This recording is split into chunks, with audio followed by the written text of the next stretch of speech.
गुरु दिन यरु गुरु हिम किरण गुरु दीवौ गुरुदेव आपा परः परम पर जो दर्शावै भेव बलिहारी गुरु अपनै द्युहांडी सयबार मानस उन्तौ देव क्यू करतन लगई बार। ये पाहुड़ दोहा नाम का ग्रंथ है जिसकी रचना आज से लगभग 1000 वर्ष पहले मुनि राम सिंह नाम के महान आचार्य ने की है और इसके 81 छंदों का स्वाध्याय हम कर चुके हैं। 81 अब 81 से करेंगे, लेकिन एक बार पीछे के 2 दोहे पढ़ लेते हैं, 80 नंबर और 81 नंबर, ताकि ये पता चल जाए कि क्या बात चल रही है। देखो 80 नंबर दोहे में ये कहा था, अणु निरंजनु देवनवी आपादन शरणान आपा सचौ मोक्ष पौ एहौ मूढ़ वियाण। जो सारे धर्म का सार है, जो सारी जिनवाणी का सार है, वो 80वें दोहे में कहा है कि तुम साफ साफ समझ लो, सुन लो कि एक जो अपनी आत्मा है, दर्शन ज्ञान स्वभावी, निरंजन माने शुद्ध, जो अपनी ज्ञान दर्शन स्वभावी शुद्ध आत्मा है, बस ये ही सच्चा मोक्ष मार्ग है।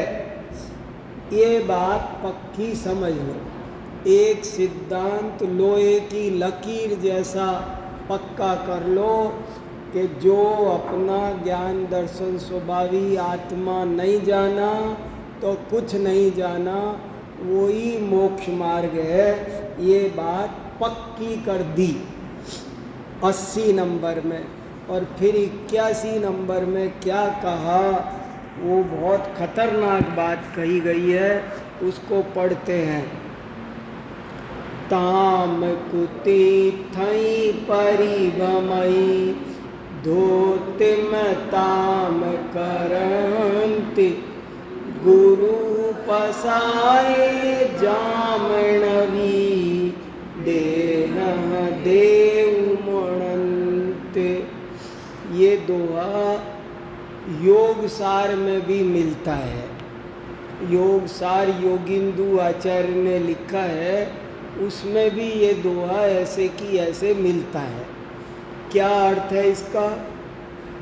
ताम माने तब तक, कुतीर्थों में परिभ्रमण करता है ये जीव, तभी तक कुतीर्थों में परिभ्रमण करता है, भटकता है। धुत्तिम ताम करंत, और ताम माने तभी तक, सारी धूर्तता करता है। कब तक? कि जाम माने जब तक, गुरु पसाए, जब तक कोई सम्यक ज्ञानी गुरु के प्रसाद से ये अपने शरीर में बैठे हुए आत्मा को नहीं देख लेता। अपने शरीर में बैठा हुआ है आत्मा, और उसको दिखाने के लिए ये सारी कवायद है। पूजा करो, मंदिर जाओ, दर्शन करो, जाप करो, तीर्थ करो, उपवास करो, सारी बातों का एक पर्पज है कि हम अपने शरीर में बैठे हुए शुद्ध आत्मा को पहचान लेवे। ये एक सब क्रिया का मकसद है। तो कह रहे हैं जब तक ये काम नहीं होता है तब तक ये जीव कुतीर्थों में परिभ्रमण करता है। यहाँ कुतीर्थ का क्या मतलब है?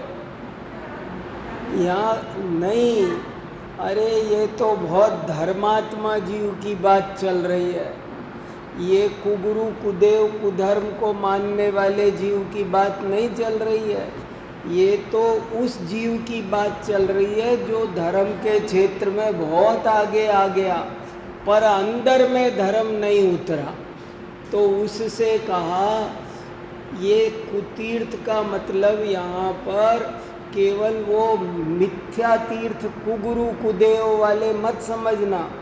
यहाँ तो अपने जो सच्चे तीर्थ है उनको कुतीर्थ कहा कि तुम जो इन तीर्थ यात्राओं पर जाते हो, शिखर जी, गिरनार जी, तिजारा जी, महावीर जी, ये जो जाते हो इनको यहाँ कुतीर्थ कहा। बहुत खतरनाक बात है कि तुम इन कुतीर्थों में कब तक जाओगे, जब तक तुमको ये नहीं समझ में आएगा कि अपने शरीर के अंदर ही भगवान बैठा है। मोको कहा ढूंढे बंदे, मैं तो तेरे पास में, ना मैं मंदिर ना मैं मस्जिद ना काबा कैलाश में। वहाँ कब जाएगा?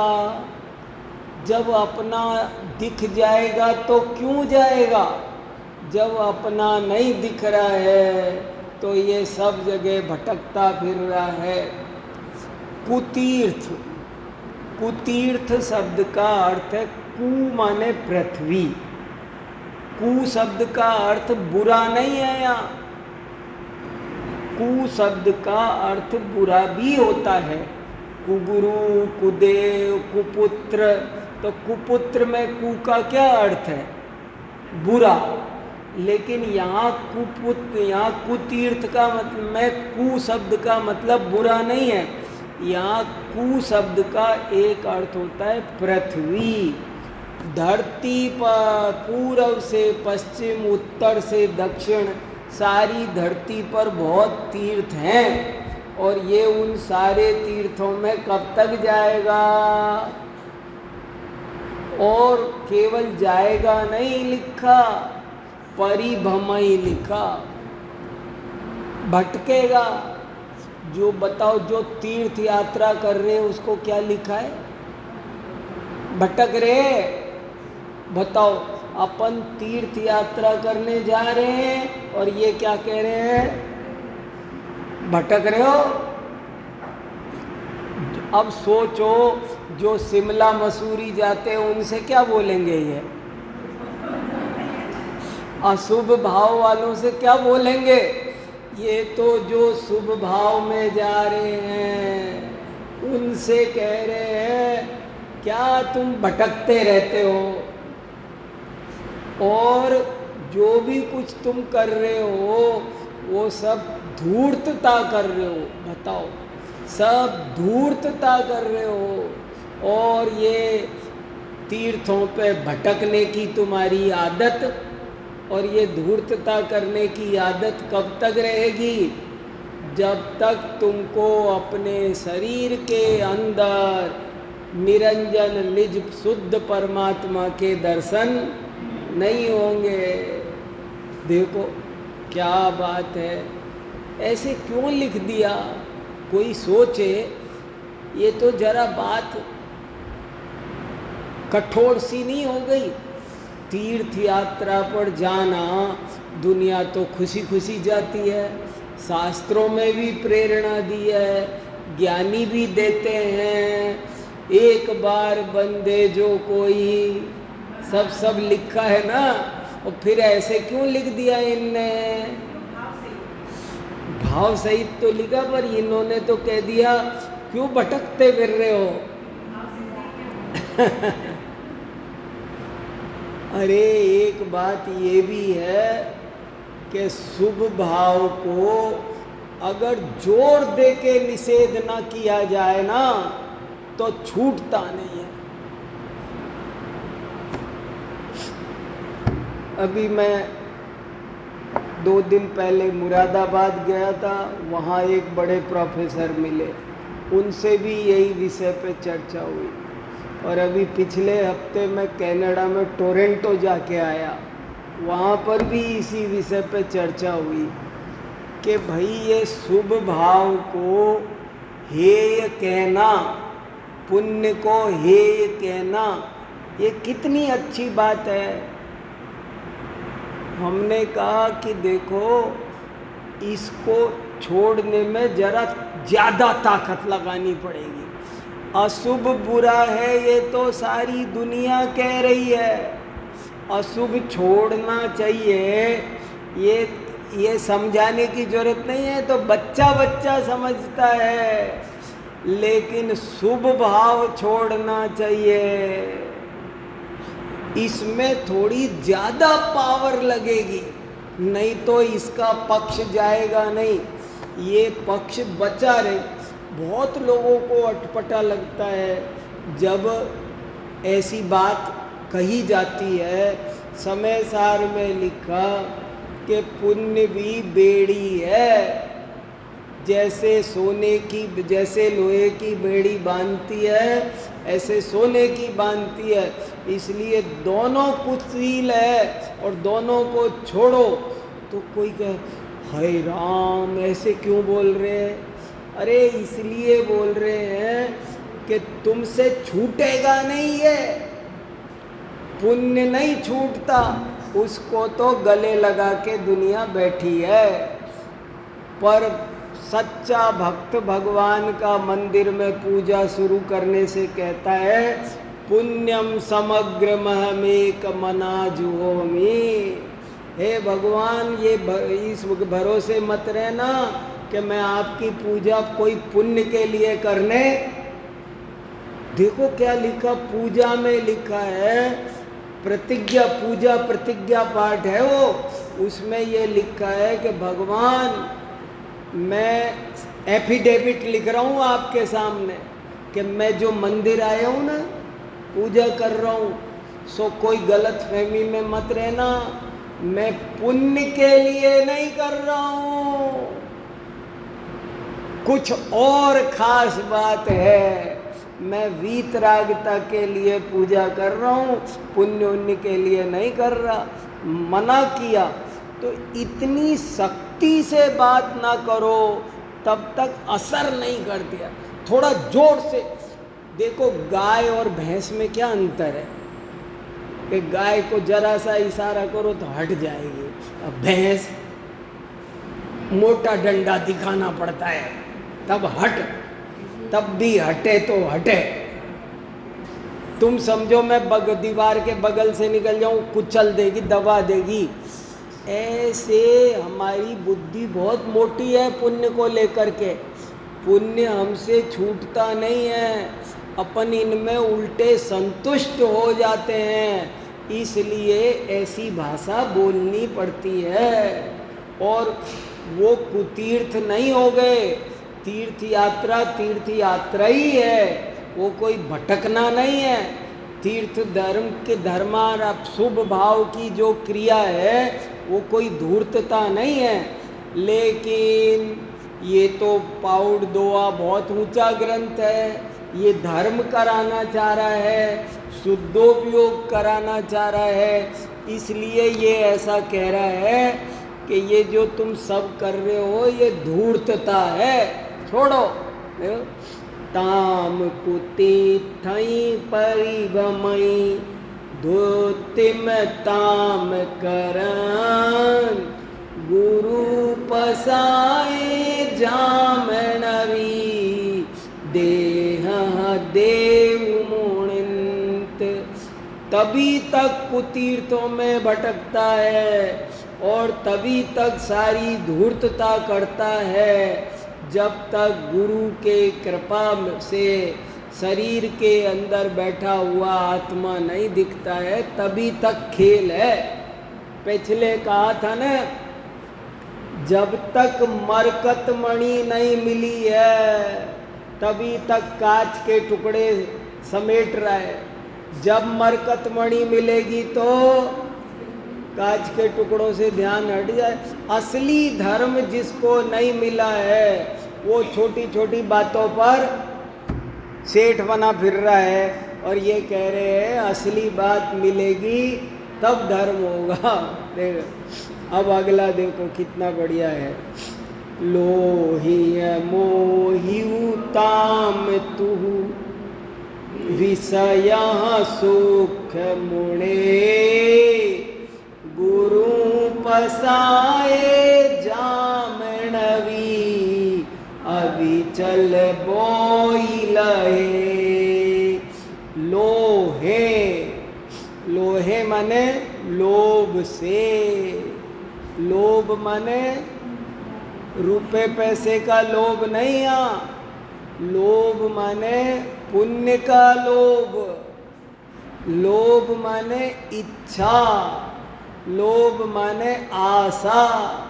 तू तभी तक इच्छा में मोहित रहेगा, तू तभी तक तरह तरह की आशाओं में डूबा रहेगा। मोहिव माने मोहित, इच्छाओं में मोहित तू ताम, ताम माने तभी तक, कब तक विषय सुख मुणे, तू तभी तक विषयों में सुख मानेगा। कब तक? जब तक गुरु के प्रसाद से तुझे अविचल बोधि की प्राप्ति ना हो।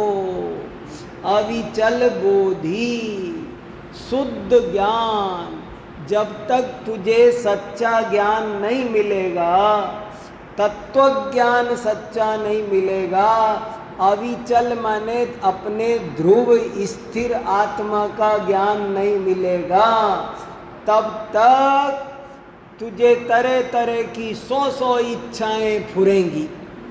ये करें वो करें, यहाँ जाएं वहाँ जाएं, ये लाएं वो लाएं, ये खाएं वो पिएं, वो सुने वो देखें वो चखें, ये सब तरह तरह की इच्छाएं कब तक पैदा होती रहेगी? जब तक तुझे अपने अविचल भगवान आत्मा का ज्ञान नहीं होगा तब तक ऐसा होगा। देखो तो सही, ये सब अज्ञान दशा में तरह तरह के विचार पैदा होते हैं। मैं ये करूं, मैं वो करूं, मेरा ऐसे नाम हो। जिसको, ज्ञानी को नाम का क्या करना? नाम कौन चाहेगा? अज्ञानी को नाम चाहिए, और ज्ञानी कहेगा मेरा नाम ही नहीं है। नहीं, बताओ कितने में नाम के हम, वो भजन है ना, हम तो कबू न निज घर आए, पर घर फिरत बहुत दिन बीते, नाम अनेक धराए। कितने दुनिया में रमेश सुरेश है, कोई गिनती है? कौन याद रखेगा? तो बोले कह रहे नाम चाहता है अज्ञानी, पैसा चाहता है अज्ञानी, न नाम हमारे काम आता है न दाम हमारे काम आता है। ये नाम और दाम में वो खेलते हैं जिनको आत्मा राम नहीं मिला। राम मिल जाए तो ये दाम नहीं चाहिए, फिर नाम काय का नाम क्या होता है। कितना बढ़िया प्रसंग है कि भरत चक्रवर्ती ने 6 खंड जीते, 6 खंड जीते भरत चक्रवर्ती ने, और 6 खंड जीतने के बाद एक नियोग है, एक पद्धति है, उनका मंत्री सेनापति उनको लेकर के वृषभाचल पर्वत पे जाता है कि साहब अब तीर्थ दिग्विजय तो हो गई, पर अब जरा यहाँ आओ और इस पहाड़ पे अपना नाम लिखो। वो पहाड़ पे ले गया, बोले इस पहाड़ पे नाम लिखना वो बहुत बड़ी बात है, केवल चक्रवर्ती लिख सकता है, हर कोई उस पट्टे पर नाम, अपन जरा से पट्टे पर नाम लिखवाने के लिए मरते हैं, और वो वृषभाचल पर्वत पर चक्रवर्ती ही नाम लिख सकता है और कोई नहीं लिख सकता। तो वहाँ लेके गए, बोले साहब आज तो कमाल हो गया, आज का दिन तो बहुत अच्छा है, आज तो ऋषभाचल पर्वत पे नाम लिखा जाएगा। तो गए और नाम लिखने के लिए कहाँ लिखे? पूरा पहाड़ चक्रवर्ती के नामों से भरा मिला। तो कैसे लिखे सेनापति? कहाँ लिखे? जगह तो है ही नहीं। अरे महाराज जगह मैं बनाता हूँ ना, आप क्यों चिंता करो, मैं जगह बनाता हूँ, आप लिखने तैयार हो जाओ। तो उसने कहीं एक दूसरा नाम जगह मिटाई थोड़ी सी, और मिटा के कहा देखो ये हो गई जगह, अब यहाँ लिख दो। बताओ, भैरत भरत लिखने के लिए जगह नहीं मिली, किसी दूसरे का नाम मिटा करके नाम लिखा। तो भरत चक्रवर्ती ने माथा ठोक लिया, क्या नाम लिखा भाई? आज हमने किसी का नाम मिटा के लिखा है कल कोई और आएगा मेरा नाम मिटा के लिख दे। ये सब फालतू की बात है, नाक की, नाम की, इनमें कुछ दम नहीं है। मान बढ़ाई कारणे जो धन खर्चे मूढ़, मर के हाथी होएंगे धरती लटके सूंड, ऐसे लिखा है। माँ ये दान भी निष्काम भावना से हो तो फल है अच्छा, इसलिए बहुत से लोग तो गुप्त दान प्रेफर करते हैं। देखो तो सही, दान हो जाए पर मान ना हो तब है दान अच्छा। दान तो ऐसा होना चाहिए इस हाथ को दो तो इस हाथ को पता ना चले, तब तो फायदा है।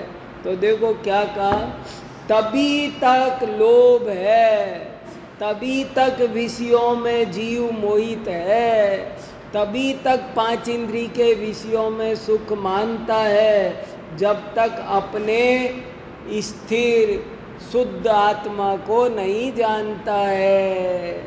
ये सब पर्याय तो अस्थिर है, आज है और कल नहीं। किस पे घमंड करें, इस सुंदरता का कोई भरोसा नहीं। देखो इसलिए उस अपने स्थिर आत्मा को पहचानो, बार बार आत्मा को जानो, आत्मा को जानो। देखो अगला 83 नंबर, उपजई जेण विवो न विबैरणौ तेण नाणेन तैलोय पायणेन वि असुंदरो जत्थ परिणामो। और तो सब दोहे हैं, मगर इस पाउड दोहा में 5-7 छंद ऐसे हैं जो दोहा नहीं है, कोई दूसरा छंद है। अब जैसे यही छंद है तो ये दोहा नहीं है, ये गाथा है, समय सार की स्टाइल में गाया जाएगा। दोहा तो 13-11 मात्रा होती है, अपन दोहे तो पढ़ते आ रहे हैं, पर ये दोहा नहीं है, ये गाथा है। इसमें 12, 18, 12, 15 का नियम है मात्रा का, तो ये अलग छंद है। ये उपजई जेण विवो न विबैरणौ तेण नाणेन तैलोय पायणेन वि असुंदरो जाथ परिणामो। क्या कह रहे हैं? उपजई जिससे उत्पन्न होता है, जेण माने जिससे, उपजई माने उत्पन्न होता है, विबोऊ विबोध, बोध माने ज्ञान, और विबोध माने विशुद्ध ज्ञान, सम्यक ज्ञान। जिससे सम्यक ज्ञान उत्पन्न होता है, और होता है नहीं कह रहे, नवी, आगे क्या लिखा? नवी। जिससे सम्यक ज्ञान नहीं पैदा होता है, तेण बैरणौणाणेण, उस बारी ज्ञान का क्या करे? देखो अभी तक ऊपर तो बाह्य क्रियाकांड करने वाले की खबर ले रहे थे, अब उनकी खबर ले रहे जो ज्ञान में लगे हैं, पंडित है, पढ़ते हैं, उन ज्ञानियों की खबर ले रहे। समझ में आए? दो तरह की गलती होती है मोक्ष मार्ग में। ये पाउड दोहा किस लिए लिखा गया है कि मोक्ष मार्ग में हमसे कहाँ गलती होती है वो ठीक करने के लिए लिखा गया है। तो दो तरह की गलती होती है।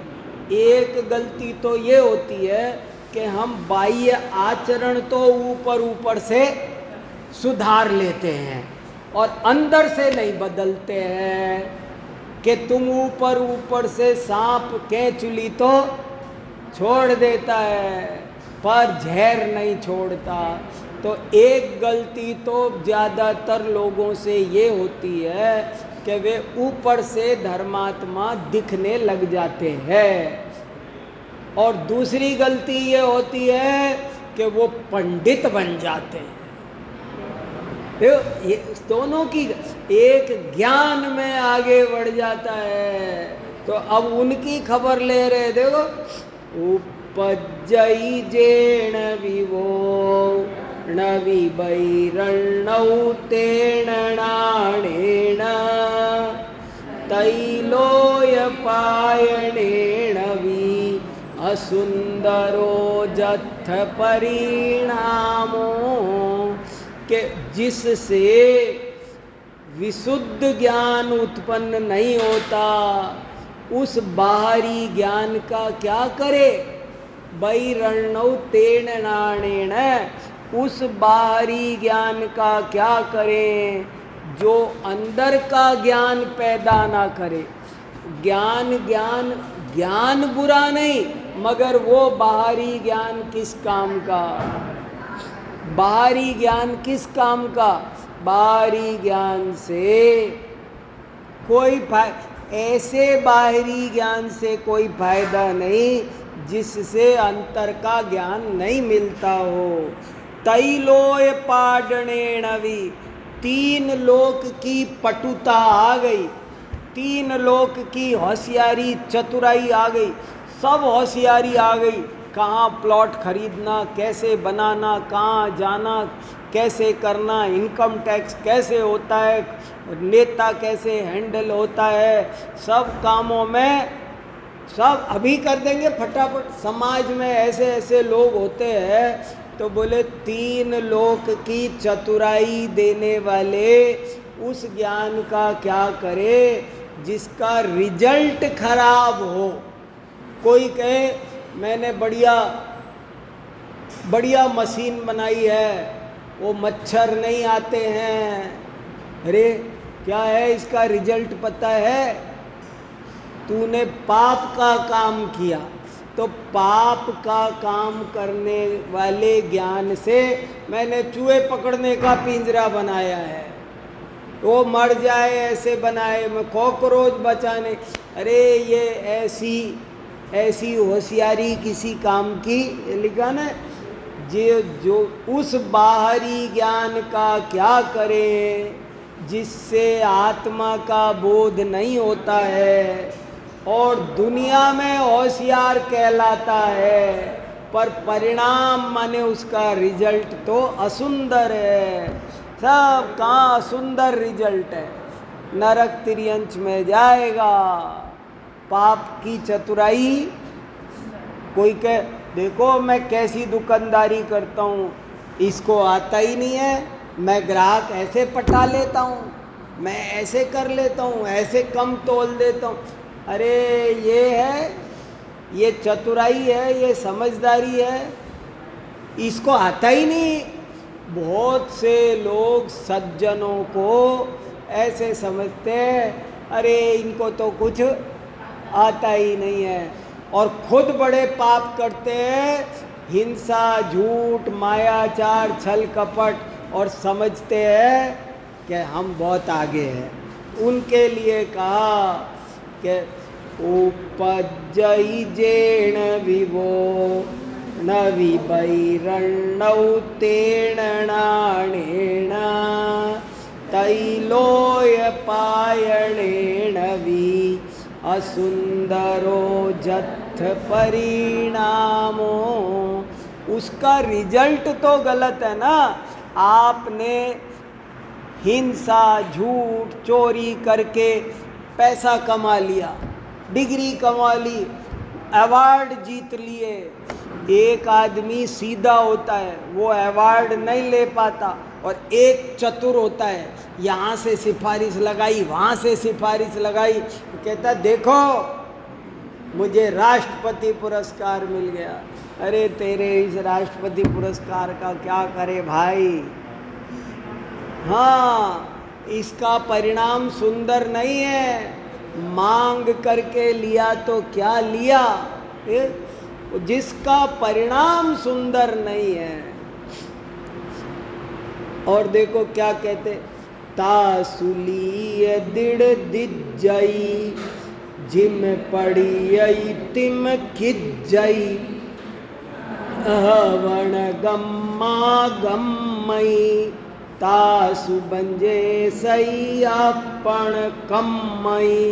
ये भी दोहा नहीं है, ये कोई दूसरा छंद है। मैं बहुत खोज रहा हूँ, समझ में नहीं आ रहा कौन सा छंद है। चौपाई चौपाई जैसा ही कुछ है, पर वो भी नहीं है। पर दोहा तो नहीं है, ये छंद दोहा भी नहीं है और गाथा भी नहीं है, और कुछ और छंद है। अब कौन सा छंद है देखेंगे जब पता चलेगा। पर अर्थ क्या, तासुलीय दृढ़ दिज्जई, उसकी लीक, लीह माने उसकी लीक, कहते हैं ना लीक, लीक माने लेन, वो सही लेन पर है। लीह माने वो सही लेन पर चल रहा है, अपनी लीक मत छोड़ो। ऐसे कहते हैं ना भैया, बड़ों की लीक पे चलो, बड़ों की लीक पे, लीक माने लाइन पर, उनके रास्ते पर, बोले उसी की लीक बढ़िया है। तासु माने उसकी, लिए माने लीक, दृढ़ दिज्जई, उसी की लीक दृढ़ है, मजबूत है। उस वही सही लाइन पे कहा जाएगा। कौन, जिम पड़ियई तिम किज्जई, सही रास्ते पर कौन है, बोले जो जैसा पढ़ता है वैसा करता भी है। ऐसे नहीं होना चाहिए कि मंदिर में तो कुछ सुना रहे हैं और घर जा कर के वो कहानी आती है ना, पंडित जी बोले घर जाके बोले बैंगन की सब्जी बनाओ। पत्नी बोली क्या, आप तो मंदिर में मना कर रहे थे कि बैंगन नहीं खाना चाहिए। अरे तू जानती नहीं है, ओ मंदिर के बैंगन अलग है। तो ऐसे नहीं, अरे जो चीज पढ़ रहे हो, पढ़ा रहे हो, समझ रहे हो, जान रहे हो, उसे थोड़ा जीवन में भी उतारो। केवल पढ़ने की बात नहीं है। तो तासुलीय दृढ़ दिज्जई, जिम पड़ियई तिम खिज्जई, जैसा पढ़ रहे हो वैसा करो भी। अंदर कोई कोई के जीवन में तो बिल्कुल फर्क नहीं आता, वैसी ही छल कपट अहंकार। कोई कोई आदमी ऐसा देखने में आता है कि कहने को बहुत धर्मात्मा हो जाता है, पर जीवन नहीं सुधरता है। और कोई कोई ऐसा होता है कि उसके अंदर में फर्क पड़ता है, पर धीरे धीरे बाहर आने में देर लगता है। कितने ही लोग ये कहते हैं कि तुम उतारा नहीं तो क्या फ़ायदा। तो इसका मतलब क्या, तो पढ़ना भी छोड़ दे भाई। जैसे देखो, मान लो हम शास्त्र पढ़ रहे हैं और नहीं कर पा रहे वैसा, तो क्या करें, पढ़ना भी छोड़ दे। अरे इसलिए नहीं कहा है कि पढ़ना भी छोड़ दो, ये तो जीवन में उतारने की तेज प्रेरणा देने के लिए कहा है कि क्या फायदा हुआ तुम्हारा। जैसे हमारे यहाँ आज की बात है, एक स्टूडेंट से हमने कहा तुम रोज यूनिवर्सिटी आते हो और क्लास में नहीं आते, क्या फ़ायदा।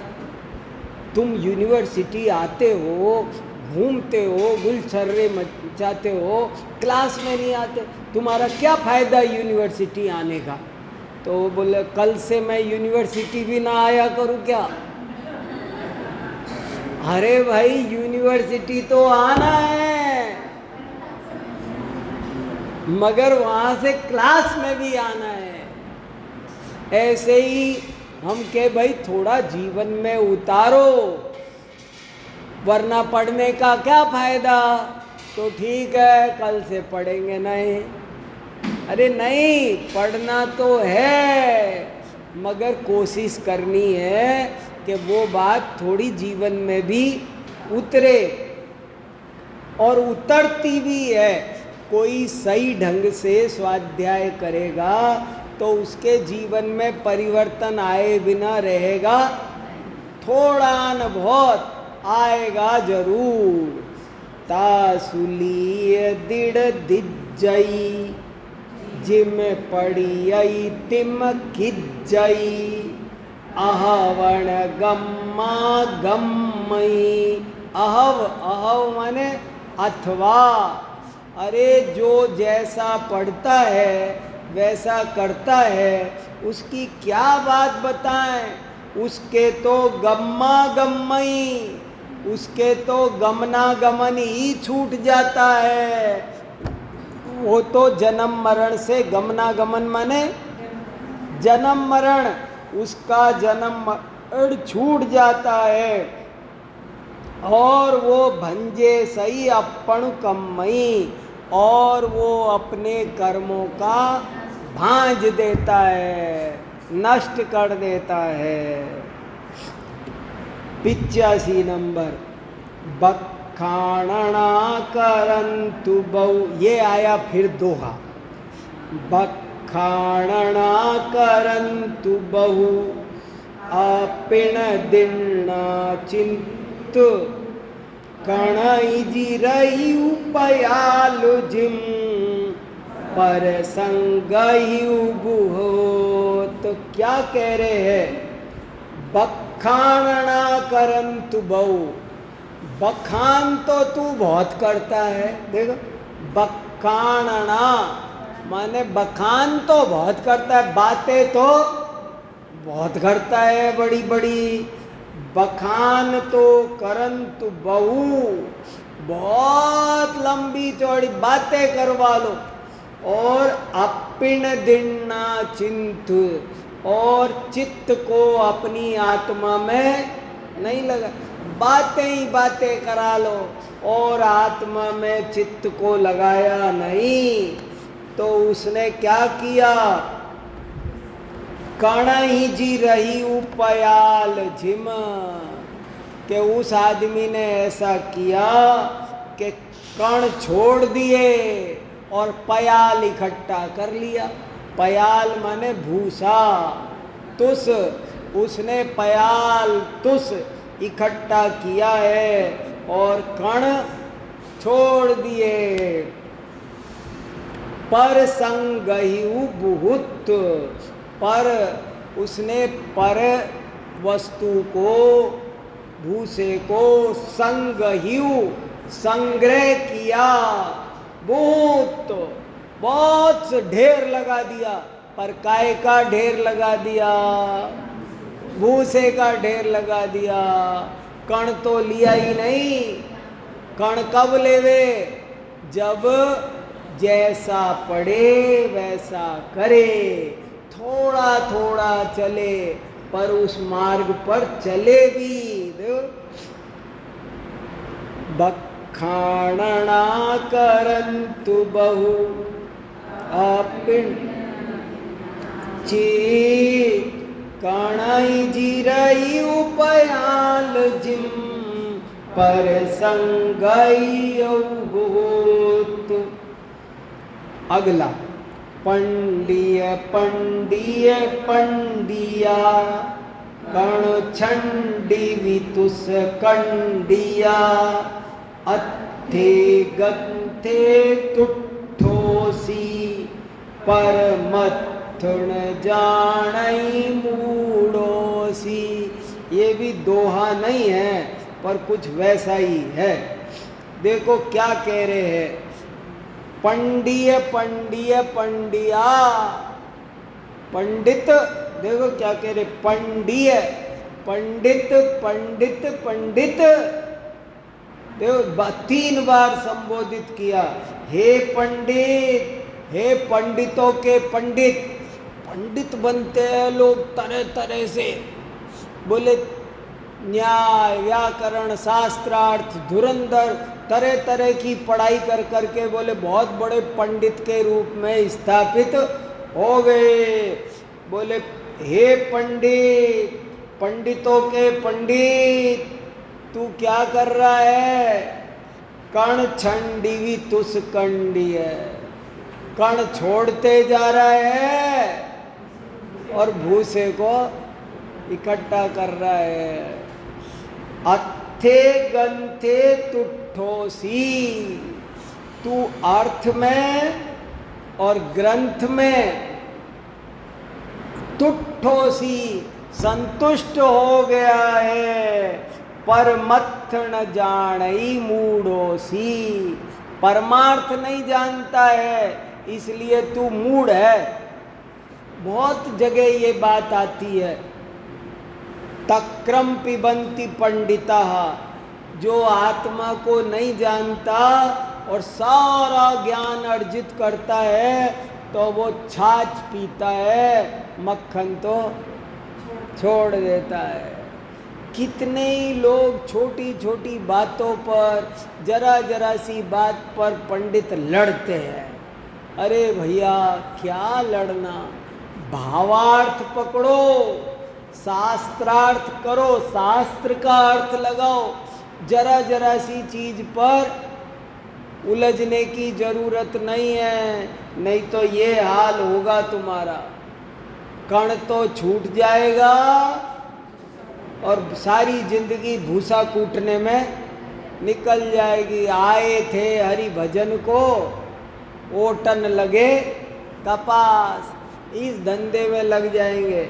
इसलिए कहा पंडिय पंडिय पंडिया।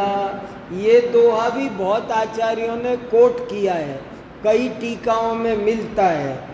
हे पंडित, हे पंडितों के पंडित, तू कण छोड़ करके तुझको में तुस कूट रहा है, खाली तुस कूट रहा है। तो कौन, किस पंडित की बात है? जो ग्रंथ में और उसका अर्थ करने में, अर्थ और ग्रंथ में ही जो संतुष्ट है वो कण छोड़ करके तुस कूट रहा है। परमत्थन जानई मूढ़ोसी, वो परमार्थ नहीं जानता। केवल शब्दार्थ से काम नहीं चलता, उसका भाव समझना जरूरी है। अकेले शब्दार्थ से बात नहीं चलती। मैं मौका लगा तो अगली बार बताऊंगा कुछ। अभी वीर शासन जयंती आ रही ना, वीर शासन जयंती के दिन एक कहानी सुनते हैं अपन। क्या होता है वीर शासन जयंती के दिन? क्या हुआ था? महावीर भगवान की प्रथम दिव्य ध्वनि खिरी थी। तो कैसे खिरी थी कि 66 दिन हो गए थे और दिव्य ध्वनि नहीं खिरी।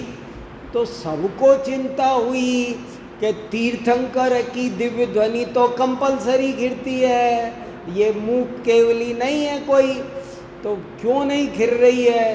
तो पता चलता है कि गणधर नहीं है। सौधर्म इंद्र दिमाग लगाता है, अवधि ज्ञान लगाता है और उसको पता चलता है कि जिसको गणधर बनना है ना, वो तो अभी मिथ्यात्व दशा में है। वो क्या कैसे पार पड़ेगी? वो तो अभी उसकी दिल्ली तो बहुत दूर है। लेकिन कोई बात नहीं, कोशिश करते हैं। जब उसी को गणधर बनना लिखा है तो वो बनेगा। तो वो सौधर्म इंद्र उनके पास जाता है। इंद्रभूति गौतम वेद उपनिषद पढ़ा रहा है, 500 शिष्य बैठे हैं, और ये सौधर्म इंद्र एक ब्राह्मण का वेश बदल करके पहुंचा कि पंडित जी एक श्लोक नहीं समझ में आ रहा, प्लीज बता दो ना। अरे तुम अपने गुरुजी से पूछो। अरे अब मेरे गुरुजी तो मौन है, वही तो नहीं बोल रहे। वो बोल रहे होते तो मैं आपके पास आता। मेरे गुरुजी प्रकांड विद्वान है, पर मुसीबत ये है कि वे बोल नहीं रहे। इसलिए आप प्लीज आप समझा दो ना, ये एक श्लोक है, ये मेरी समझ में नहीं आ रहा। तो बोले सुनाओ। तो उसने श्लोक सुना दिया। त्रैकाल्यम द्रव्य षटकम नवपद सहितम जीव षटकाय लेस्या पंचान्ये चास्तिकाया व्रत समिति गतिर्ज्ञान चारित्र भूत वेदा इत्येतन मोक्ष मूलम। श्लोक सुना दिया। तो वही श्लोक सुन के इसका अर्थ ते कहाँ है तेरे गुरुजी? कौन है? बोले हमारे गुरुजी वहाँ हैं। तो मैं तेरे गुरुजी से बात करूँगा। कैसे श्लोक है ये? चल मुझे लेके चल। ओ यही तो चाहता था, सो ले गया। और अब इसमें मेरे एक बात समझ में नहीं आती थी बचपन से कि उसको इस श्लोक का अर्थ नहीं आया। जो इंद्रभूति गौतम संस्कृत का धुरंधर पंडित था, इस श्लोक के हिंदी मीनिंग में क्या दिक्कत है वो तो मैं बता दूं। मैं ऐसे तब से सोचता था जब 8वीं 9वीं क्लास में पढ़ता था।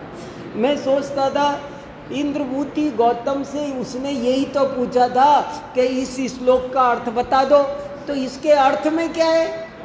अर्थ तो बता देता। त्रैकाल्यम 3 काल है, द्रव्य षटकम 6 द्रव्य है, पंचान्य चास्तिकाया। अर्थ ही तो बताना था, ट्रांसलेशन ही तो करना था। गूगल कर देता है।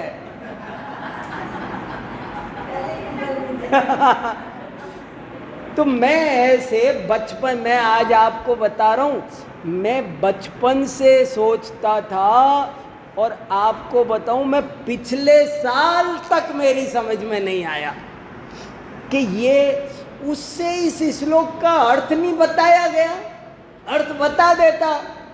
लेकिन पिछले साल मुझे समझ में आया कि खाली अर्थ नहीं बताना था, सामने शिष्य को संतुष्ट करना था। अरे अर्थ बताने से थोड़ी पार पड़ने वाली थी।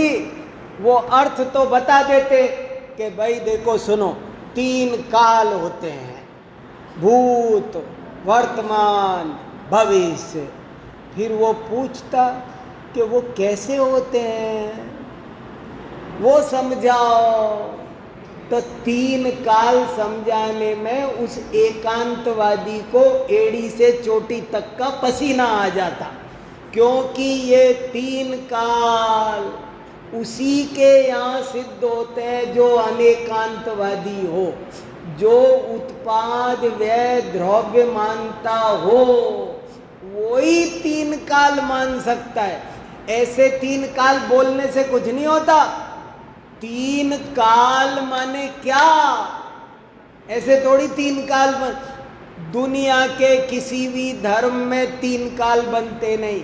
जैन दर्शन में ही 3 काल बनते हैं, औरों के 6 द्रव्य नहीं बनते। ये इसमें जो जो बातें पूछी है ना उसने, त्रैकाल्यम द्रव्य षटकम नवपद सहितम जीव षटकाय लेस्या, ये बातें सिर्फ जैन धर्म में मिलती है। ये जैन धर्म की मौलिक विशेषताएं हैं। तो उससे अर्थ लगाने में कोई बड़ी बात नहीं थी। भाषा का तो पंडित था धुरंधर, इसलिए मीनिंग तो कर देता, हिंदी अनुवाद तो कर देता, लेकिन इस धुरंधर को कैसे समझाऊं? ये ब्राह्मण इंद्र बना हुआ शिष्य आया है। सौधर्म इंद्र होशियार था, ऐसे ही छोड़ने वाला था क्या? मीनिंग बता देता, जरा इंद्रभूति मीनिंग बता देता तो सौधर्म इंद्र संतुष्ट होके चला जाता कि थैंक यू आपने मीनिंग बता दिया। वो पूरी रणनीति तैयार करके लाया था। वो जब मीनिंग बता देता ना तो उससे आगे पूछता कि कैसे ये तीन काल कैसे द्रव्य षटकम कैसे, मेरी तो नहीं समझ में आ रहे, सिद्ध करो, प्रूव करो। सिद्ध करने में तो उसे पसीना छूट जाना था और वो यही तो चाहता था। और जब उसने इन बातों पर दिमाग लगाया तो समझ गया कि मैं आज तक जो पढ़ा हूं ये बातें उसके खिलाफ है। मैंने जो दर्शन पढ़ा रहा हूं, मैं एकांतवाद पढ़ा रहा हूं और ये सारा श्लोक अनेकांतवादियों का है। अब कैसे करूं? तो चलता हूं, देखे क्या चर्चा होती है। और गया तो गया सो गया। तब से ये कहावत प्रसिद्ध हो गई कि हाथी के पैर के नीचे दब के मर जाना पर जैन मंदिर मत जाना। हिंदुओं के यहाँ ये कहावत चलती है। हिंदुओं के यहाँ कहते हैं कि हाथी के पैर के नीचे दब के मर जाओ मगर जैन मंदिर नहीं जाना। क्यों? कि जाओगे जो एक दिन जैन मंदिर जाएगा, इस वीतराग मुद्रा को देखेगा, वो जैन बन जाएगा। इसलिए ये बहुत खास बात है। केवल अर्थ में नहीं, केवल मीनिंग में नहीं, तुस मत कूटो, कण ग्रहण करो, हर बात का भाव ग्रहण करो। ठीक है, चलो समय हो गया, बाकी आगे पढ़ेंगे। बहुत अच्छा प्रकरण है।